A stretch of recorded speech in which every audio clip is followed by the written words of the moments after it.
Okay. Uh,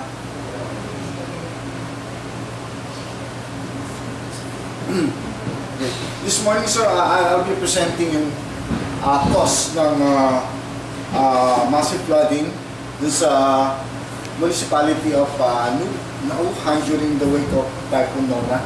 So, last December 2015. Actually, sir, we already presented this to the office of the Governor Mali, because he requested us to have an assessment of the area after the flooding event in 2015. So we visited the municipality of Nauhan together with of course yung ating pong sipag na MDRRMO, and we visited all the affected barangays in the municipality of Nauhan. But we only concentrated po dun sa area ng Arangin, from Arangin going to Evangelista. So, also sa yung po, because we requested yung lahat ng barangay officials na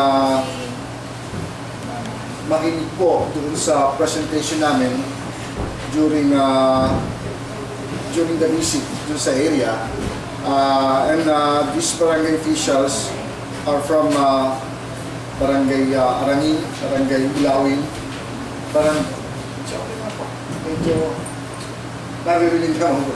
Okay, Barangay Mulawin, Arangin, Mulawin. Okay? Okay. Anyway, good morning po.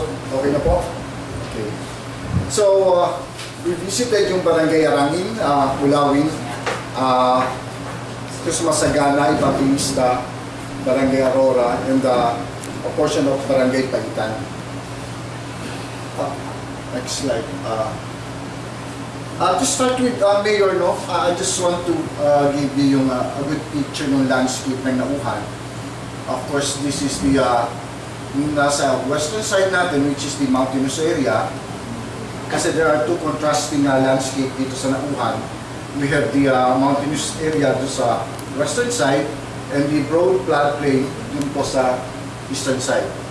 And we only want to concentrate on this area because this area is the one heavily affected by Typhoon Nona.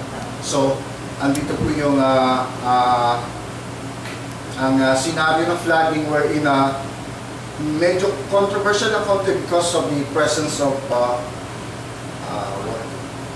Santa Clara. Yeah, Santa Clara operation here, somewhere in the Katwiran. Okay, next slide please. Okay. Sige, papakita ko muna ito po. These arrows are the flood directions po during the wake of Typhoon Nona. So, ang cause, of course, the main cause ng flooding dito is the volume of water coming from the Katwiran River. So po yung Katwiran River natin, the upstream of this Katwiran River is yung Bato River. And ito po yung extension po ng ating Katwiran River going to Bukayaw River. Mag-merge po siya, mag-drain po siya sa Bukayaw River. Makikita niyo itong extent ng flooding. Ito po yung lahat na nako-cover ng blue colors. Actually, it's light blue. And we visited some places within this area. And these orange spots, these are some observation points. Yan po yung binisita namin ng MDRRMO last maybe 1 week ago? Or 1 week ago. Okay, so these are the observation points, and makikita po natin dito yung deposition ng mga panlik concentrated dito sa barangay ng Arangin, sa Mulawin, Masagana, as far as Evangelista. So, dyan po concentrate yung lahat ng panlik na itiniposit ng Katwiran River coming from the upstream area ng Katwiran. So, makikita nyo, Mayor, ito pong tawag dito, this is only a scenario, pero this is not the exact deposition of the panlit. But this is the, maybe I can say, the general direction ng flood during the wake of Typhoon Nona. So ito po ang nasalanta. And the bad thing is, these are the same barangays na hindi pa naka-experience ng flooding before. Kung makikita nyo, I will show you the geohazard map of Nauhan that was generated by MGB. And you will notice that this area, hindi po siya nakalagay sa areas na prone sa flooding. So, medyo nakundi po kami. Medyo nagulat din. Kasi kung nagulat yung mga barangays dito sa Arangin, from Arangin to Evangelista, medyo nagulat din kami kasi nakita namin these barangays are not included in the flood-prone area dun sa hazard maps na ginawa ng MGB. So I will show it to you later. Tapos here, you can see yung operation. Ito yung tunnel ng hindi ko nakakalimutan yung Santa Clara. Okay. Lagi ko na, ito yung tunnel na ginawa ng Santa Clara. This was constructed, I think, last year pa rin, 2015. And makikita natin dito yung yung exit ng tubig. Andito yung entrance ng tubig na pumapasok dun sa tunnel.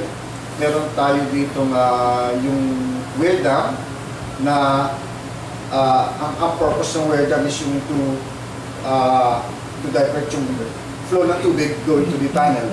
So it's para siyang barrier. And then you have also yung meron tayong, according to them, is the sander here.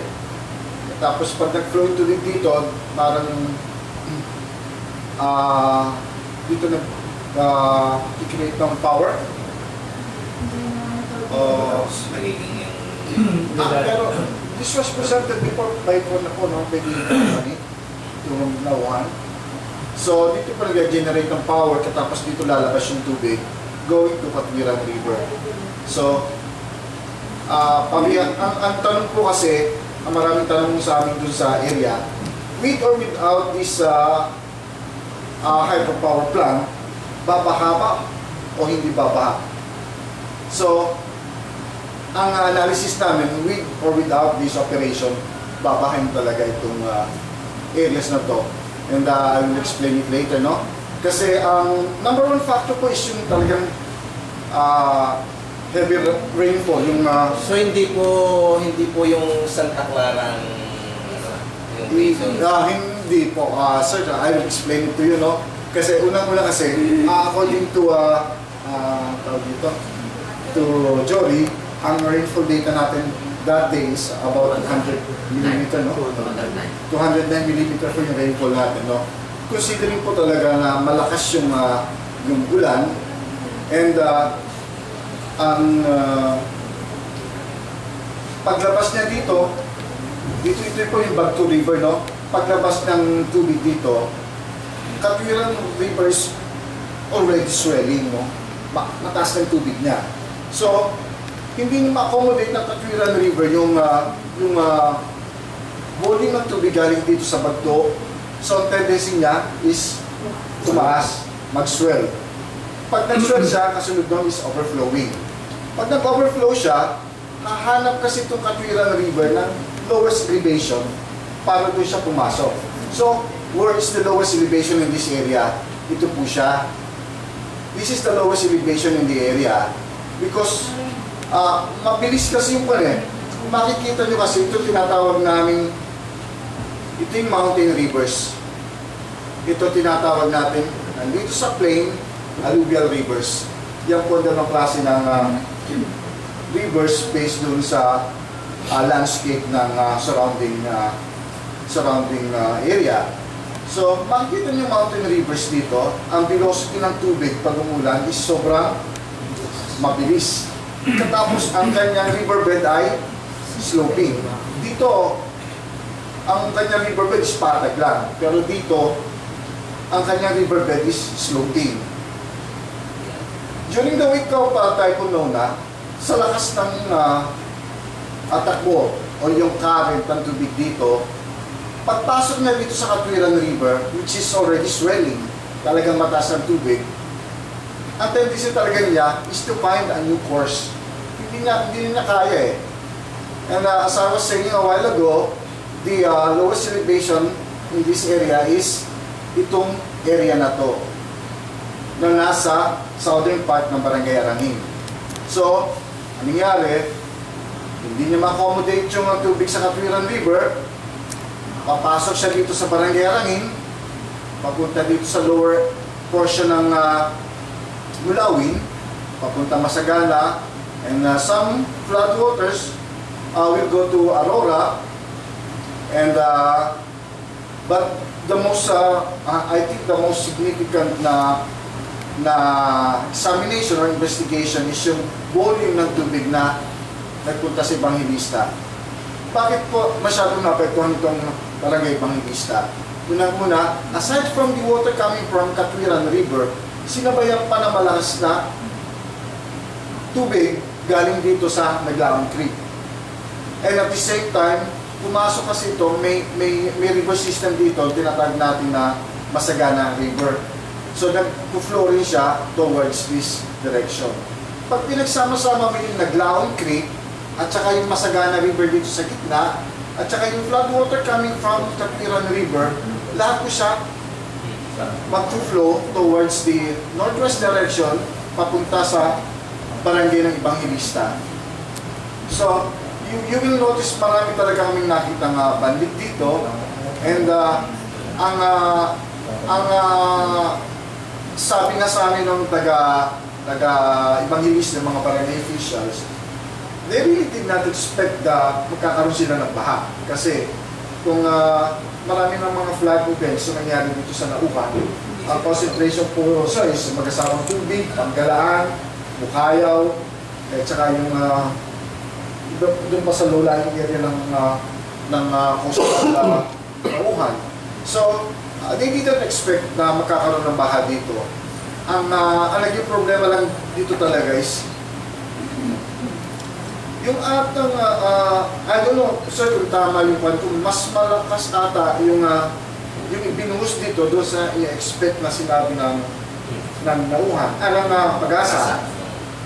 Kasi kung hindi masyadong dito umuulan sa lowland, ang nangyari kasi masyadong significant yung ibinabang tubig galing dito sa kabundukan. So, katulad nga po yung sinasabi ko sa inyo, sir, kanina, with or without yung operation ng Santa Clara, babahay at babahay po ito kasi ang medyo nagkaroon lang ng critical issue kasi dun sa Santa Clara, yung paggagawa doon nila ng artificial na access road along this side, no?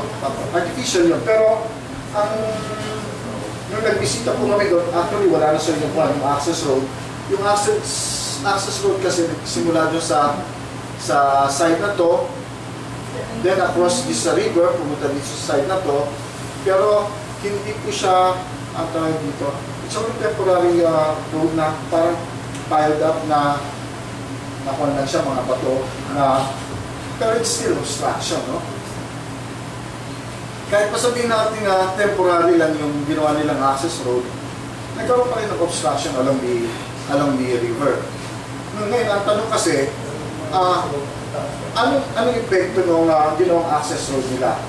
Ang nasabi ko nga doon kay Governor, yung temporary access road na ginawa ng Santa Clara, nakapekto siya dito sa initial stage ng flooding. Kasi, hindi mo kaagad tataas yung tubig eh. During initial stage of flooding, habang hindi pa siya nawawash out, nagkaroon pa rin siguro ng minimal, temporary damming ng tubig towards this area.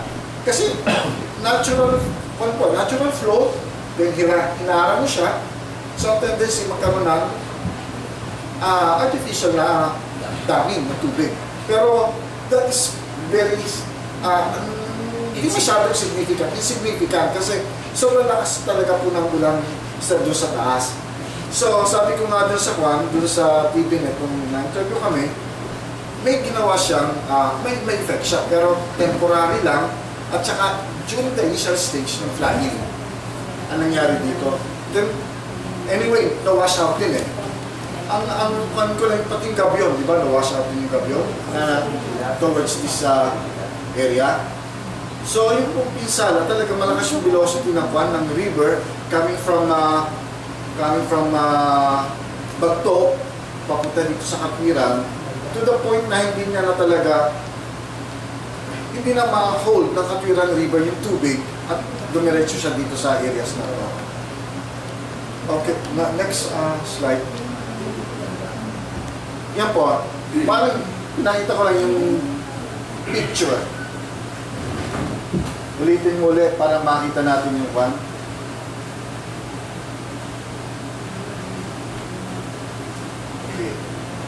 Again, as I was saying, andyan po yung Barangay Arangin, Bulawin, Masagana. Yung Aurora, part of Aurora also was affected. But yung concentration ng significant na damage was reported in Barangay Bangilista. And also, nagkaroon din po kami ng investigation dito sa Paitan, dito sa malapit sa topographic break. Yung ibig sabihin po ng topographic break, yung biglang kabundukan tapos biglang nag-flat yung area. So yung itong pong edge na to at saka yung mga edge dito, yung biglang bumaba, yung po tinatawag namin topographic break. Biglang taas at biglang baba. Makikita niyo po ito yung trace. Ito po yung trace ng Central Mindoro Fault, no? So it's an active fault according to PBOX. So, nagkaroon po rin kami ng investigation dito na ang marami pong ibinagsak dito is malalaking bato. So, mga boulders or cobble-sized materials coming from the upstream of Dulangan River. Makikita niyo itong area na to is heavily sedimented na to. Marami pong siyang no? Marami na po siyang sediments at saka clog na yung clog na yung mismong channel. Makikita nyo, this is, pamaya sa picture, papakita ko, this is totally flat area na nasira na talaga yung hanging bridge. Malaki po ang nag-deposit na material dito coming from the upstream of Dulangan River. Pero yung Dulangan River po, hindi naman po naka-apekto dito, no? Kasi it's a different tributary. And itong Naglaang Creek, no, according to the barangay official na nakausap namin ni Jory, very significant yung tubig na nilabas dito. And bali ito talaga yung nagpakalat ng bandik sa Evangelista. Kasi makikita nyo dito, ang deposition dito ng materials dito sa Barangay Arangin, malapit dito sa mismong Katwiran River, very coarse material ang nadideposit dito. And as you go farther, makikita nyo yung bandik na dideposit dito sa mababang lugar towards northeast, no? So, natural lang po yun kasi unang-unang natatransport yung fine sediments. Ang naiiwan dito yung mas coarser material na kailangan ng malakas na tubig para ma-wash out or para ma-flush towards this direction. Pero ang unang-una pong na-deposit na materials, yung na-flush out, is yung mga bandit deposits natin, which are yung mud deposits. No? So yan po yung magagaan, madaling itulak. Ang nangyayari po, habang tinutulak siya dito, at habang nagsuslow down yung baha, nag-deposit yung bandit. So ang nangyayari po, yung a vast area dito sa Masagana at saka dito sa Evangelista ng agricultural land are covered with bandit deposits. So, yan po yung senaryo na nangyari dito sa Nauhan na nagsimula dito sa Katwiran River na ibinagsak niya lahat yung mga deposit ng bandit dito, but ang concentration po ng mga coarse material nandito sa baba.